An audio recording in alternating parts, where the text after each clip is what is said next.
So what's up mga kabihog? Good morning, good morning. Andito na ulit kami at nagbabalik ang mag-asawang galaero at galaera na ngayon ay magtatanim na.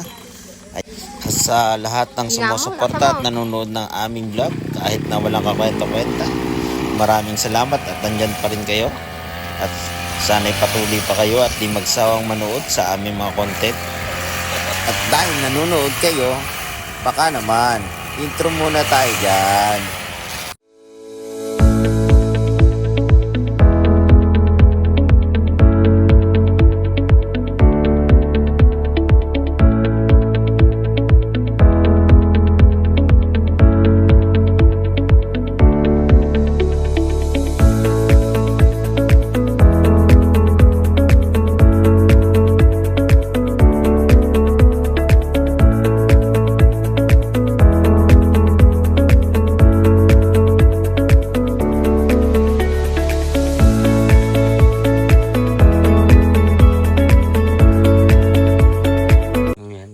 Almusal muna kami. Kumain.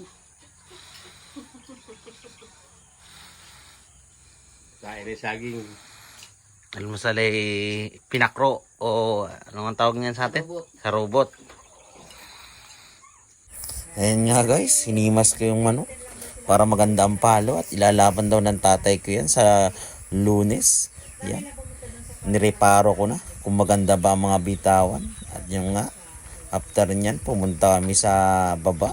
Magbubuko daw kami ng asawa ko. Kasi gusto niya yan, ilang araw na. Hindi pa rin kami nakakapagbuko. Ayan, vlog muna. Ayan, medyo magubat na yung aming lupa ngayon. Hindi na siya tulad ng dati. Naliligaw na rin ako. Ayan, may pagsalita pa ako.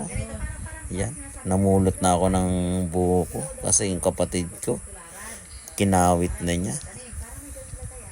Sarap na sarap paghigop ng buho ko yung asawa ko. Sariwang sariwa daw. Manamis-namis ang tubig. Yun, sinipat-sipat. May butas siya eh. Kung anong meron siguro. Maputi kasi. Ayan. Pero patuloy pa rin ang pag-inom niya. Sige, inom pa more. Mahal, ano sasabi mo sa buko? Parang nabitin pa. Kukulangan, magre-request pa yata. Ayan na nga, nag-request pa ang isa. Kaya yan, nagbutas pa ako ng isa. Yan, medyo marunong na pa naman ako kahit papaano. Pero medyo hirap na. Hindi na tulad ng dati. Yan, medyo natatakot din kasi ako. Baka mataga yung kamay ko. Ay wala nang pampalit yan. Buti kong tutubo pa yan. Ayan. Uminom na rin ako. Nauuhaw ako. Sarap. Sarap talaga dito sa Linang.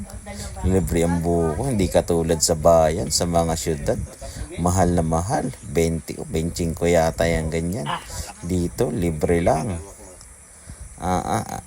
Talaga namang lubos-lubosin na lang ang pagbubuko. At pagdating sa syudad ay mahal na. Ayan, nag-back na nga ako. Kakain na namin yung buko. Yan, medyo nahihirapan ako, natatakot akong tumka, baka madali yung kamay ko. Medyo hindi na ako sanay, pero nung bata ako, basic na basic sa akin. Ngayon, yan, nakailang ikot sa akin, sala-sala yung taga ako. Pero kinaya pa naman, yan, asawa ko. Hindi rin marunong magkahid ng buho, tinuruan ko pa. Yan, pinagawa ko pa ng kutsara. Ayan, nga palang kutsara namin sa bundok dati pag nagbubuko kami. Pagkatapos nga namin magbuko, ay sinako namin yung mga natira. Dadali namin sa bahay, gagawa kami buko juice. May mga gatas kami binili doon at asukal. Yan, pasan-pasan ko na siya. Medyo mabigat siya. Nadadapa-dapa ako halos kasi ang daming mga bagin sa daan. Natatalapid na ako. Yan.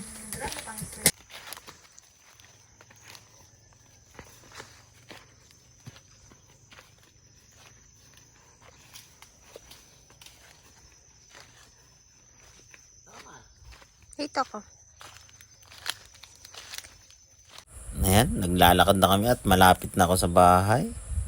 Dala-dala ko pa rin yung buko. Medyo mabigat siya. Medyo patanghali na yan. Yan nga pala yung aming mga taniman ngayon ng talong at saka ng pakwang galing Taiwan. Tinanim ng tatay ko. Malawak-lawak pa yung lilinisin namin para matanim ng lahat yan. Parang wala pa ako sa vision ng magtanim. Naninibago pa siguro ako. At talagang sobrang init naman dito sa Pinas. May iba-iba pa rin talaga dun sa Taiwan ang init. Kahit papaano may aircon dun sa room. Ayan nga yung kapatid ko. At nag grass cutter. Na dinadamuhan niya yung mga tanim namin talong. Yan. Gusto ko nang mangialam ay kada may kadali. Yun. Basic na sa kanya. Palibhasa is try na rin niyang gamitin yung grass cutter. Ayan.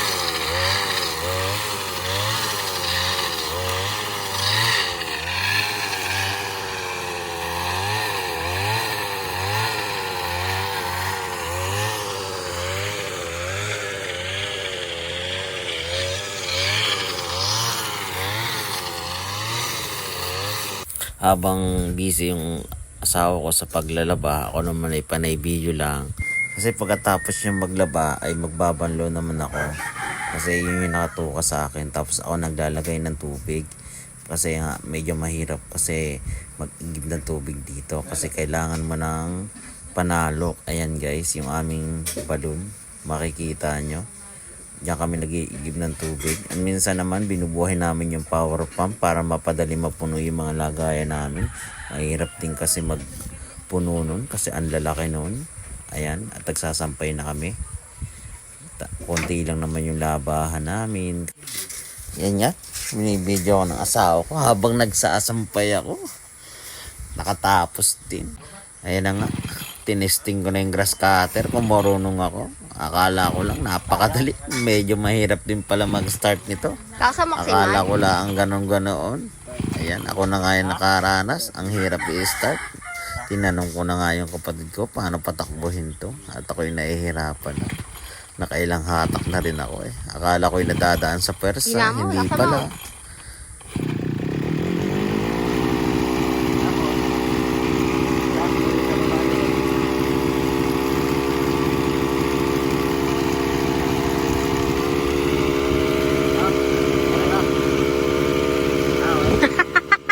Abe, mangihan baliw.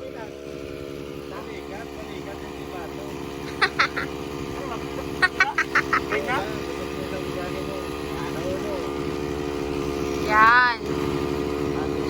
Ah, buat.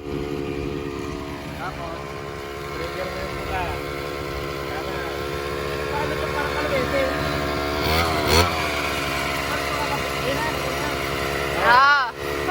Ge.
Ayun nga, after ko mag-grass cutter, yung asawa ko, paduyan-duyan na lang. Relax na. Pabuko-buko. Ayan. Siguro dito na namin tatapusin ang aming video. Hanggang susunod. Aming salamat sa panunood. At kung nakarating ka hanggang sa dulo ng video ito, ibig sabihin natuwa ka sa mga pinagagawa namin. Maraming salamat sa pagtitiis. Hanggang sa muli. Paalam!